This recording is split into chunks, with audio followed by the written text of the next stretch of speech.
दोस्तों, आप देख रहे हैं राज हॉरर स्टोरी। इस चैनल पे आपको सुनने को मिलती हैं डरावनी कहानियाँ। अब बढ़ते हैं कहानी की ओर।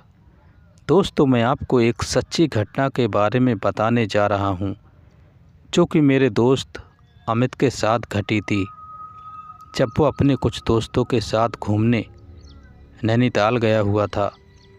ये बात साल 2012 की है और महीना था नवंबर का। नवंबर में रात बहुत जल्दी ही हो जाया करती है, क्योंकि सर्दियों का मौसम शुरू हो जाता है, और वो भी नैनीताल का मौसम। अमित अपने दोस्तों के साथ एक होटल में रुका, और वो भी कमरा नंबर 201 में। लेकिन उसे बिल्कुल भी पता नहीं था कि ये कमरा नहीं बल्कि एक भूतिया कमरा है, क्योंकि इसमें जो भी रहता है उसकी मौत हो जाती है। होटल के लोगों ने भी उन्हें कुछ नहीं बताया था। वो जानते थे कि अगर हम अपने कस्टमर को ये बात बता देंगे तो वहाँ पर कोई भी नहीं रुकेगा और उनका होटल बंद हो जाएगा।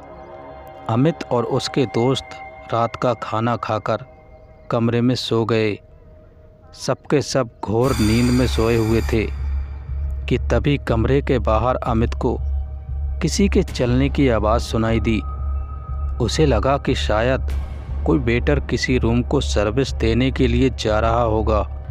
उसने घड़ी में टाइम देखा तो रात का 5 बज रहा था। सुमित ने सोचा, भला कोई इतनी रात को कोई खाने का ऑर्डर देता है क्या। उसने दरवाज़ा खोल के देखा तो गलियारे में कोई भी नज़र नहीं आ रहा था, लेकिन फिर भी किसी के चलने की आहट साफ अमित को सुनाई दे रही थी।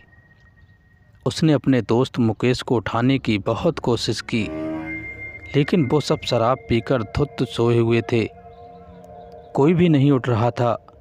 अमित ने अब होटल में उस आवाज़ को ढूंढना शुरू कर दिया। वो उस आवाज़ के पीछे चल रहा था, लेकिन उसे कोई भी नज़र नहीं आ रहा था कि तभी अमित को किसी के चिल्लाने की आवाज़ सुनाई दी। वो तुरंत ही उस आवाज़ की ओर भागा तो उसने देखा कि गलियारे के किनारे कोई इंसान खड़ा हुआ है और उसका मुंह दीवार की ओर है। वो उस इंसान की ओर भागा कि पीछे से किसी ने अमित को हाथ लगाया। अमित पीछे मुड़ा, लेकिन कोई भी नहीं था। जैसे ही उसने फिर उस इंसान की ओर देखना चाहा तो वो इंसान भी वहाँ से गायब हो गया था। अब तो अमित के मानो होश ही उड़ गए थे। उसे कुछ भी समझ में नहीं आ रहा था कि वो अब क्या कर सकता है कि तभी उसे एक वेटर दिखाई दिया। उसने तुरंत ही उस वेटर को रोका और अपने साथ घटी हुई घटना को बताया। उस वेटर ने अमित को सब ठीक ठीक बताया कि यहाँ पर क्या हुआ था और क्या क्या होता है कमरा नंबर 201 के कस्टमर के साथ। अमित तुरंत ही रूम में जाकर अपने सब दोस्तों के ऊपर पानी डालता है और उन्हें जगाता है और सब कुछ साफ साफ बताता है। तभी उसने और उसके सभी दोस्तों ने रात में ही उस होटल को छोड़ने का फैसला लिया। इस तरह से उन्होंने अपनी जान बचाई। दोस्तों, अब बढ़ते हैं अगली कहानी की ओर। बात उन दिनों की है जब बहुत गर्मी पड़ रही थी। कुछ लोग गर्मी से बचने के लिए किसी पेड़ की छांव को तलाश कर रहे थे। गर्मी के दिनों में तो बस आदमी यही सोचता रहता है कि थोड़ी सी छांव मिल जाए तो राहत भी मिले, और इतनी तेज़ धूप में और छांव का कुछ हिस्सा मिलना तो बड़ा अच्छा अनुभव होता है। मेरे कुछ दोस्त बस का इंतज़ार कर रहे थे। दिल्ली से बस से जाना तय हुआ था। अगले दिन उन सभी का एग्ज़ाम जयपुर में था। सभी लोगों ने बस से जाने का विचार किया और अगले दिन जैसा तय हुआ था एग्ज़ाम देकर उन्हें वापस भी आना था। बस का इंतज़ार ख़त्म हुआ और सभी लोग बस में चढ़ गए और बस ने फिर जयपुर की ओर रुख किया। रास्ता लंबा था। सभी ने अपने मोबाइल फ़ोन निकाल लिए और कुछ मधुर संगीत सुनते सुनते बस की हल्की हल्की हवा के झोंकों को सुनते हुए चले जा रहे थे। फिर बस एक ढाबे पर रुकी और सभी ने कुछ न कुछ खाया। थोड़ा समय था, अभी तो सभी लोग वहीं पर टहलने लगे। चारों दोस्तों ने सोचा कि थोड़ा आराम कर लिया जाए, अभी तो बस चलने में काफ़ी समय है। आराम करने के चक्कर में उनकी आंखें लग गईं। फिर क्या था, बस उनकी छूट गई थी। जब उनकी आंखें खुली तो देखा कि बस हमें लिए बगैर ही चली गई और हम यहाँ पर सोते ही रह गए। उन सभी का कुछ सामान तो बस में ही रह गया, पर उन सभी के पास पैसों का पर्स सभी के पास था। समय काफ़ी हो गया था और कोई भी साधन उनके पास जाने के लिए नहीं था। ऊपर से ये गर्मी सरदर्द बनी थी और ऊपर से बस छूट गई रोड पर। चारों दोस्त बस का इंतज़ार कर रहे थे, पर कुछ भी साधन रुकने को तैयार ही नहीं था।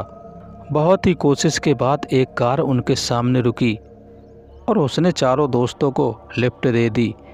सभी दोस्त गाड़ी में बैठ गए। गाड़ी चलाने वाला एक आदमी था। देखने में बड़ा अजीब लग रहा था। पूछने पर पता चला कि वो भी जयपुर ही जा रहा था। उस आदमी ने कहा कि तुम लोग सभी एग्ज़ाम देने के लिए जा रहे हो और कल तुम्हारा एग्ज़ाम है और कल ही तुम अपने घर वापस जाने के लिए सोच रहे हो। इस पर सभी दोस्तों ने सोचा कि इसे कैसे पता चला कि हम क्यों और कहाँ जा रहे हैं। अब सभी दोस्तों के अंदर कुछ भय बन रहा था कि यह आदमी कौन है। इस पर एक दोस्त ने पूछा कि आप हमें जानते हो क्या? इस पर आदमी ने कहा कि नहीं, मैं तो तुम्हें नहीं जानता, बस ऐसे ही एक अंदाज़ा लगा लिया था। पर दोस्तों को उसकी बात पर कोई विश्वास नहीं था।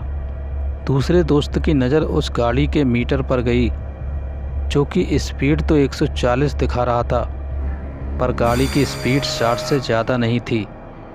इस पर उस दोस्त ने कहा कि आपकी स्पीड मीटर ख़राब है, वो सही स्पीड नहीं दिखा रही है। आदमी ने कहा वो ख़राब है। लगभग शाम ही हो गई थी और सभी लोग जयपुर पहुंच ही गए थे। जब गाड़ी से उतरे तो एक दोस्त की नज़र उस आदमी के जूते पर गई तो वो जूते उल्टे थे। पर उल्टे जूते से गाड़ी को कैसे चला सकता है कोई? और सभी दोस्त किसी होटल में रुकने की जगह ढूंढ रहे थे और वो दोस्त यही कह रहा था कि वो आदमी एक भूत था, पर किसी ने भी उसकी बात नहीं मानी। और अगले दिन जैसा ही तय था, सभी लोग एग्ज़ाम देते ही वापस घर आ गए। और ये किस्सा उस दोस्त को कभी नहीं भूलता जिसने कहा था कि वो आदमी एक भूत था। तो दोस्तों, ये थी हमारी आज की कहानियाँ। उम्मीद करता हूँ आपको ज़रूर पसंद आई होंगी। अब मिलते हैं अगली वीडियो में एक नई कहानी के साथ।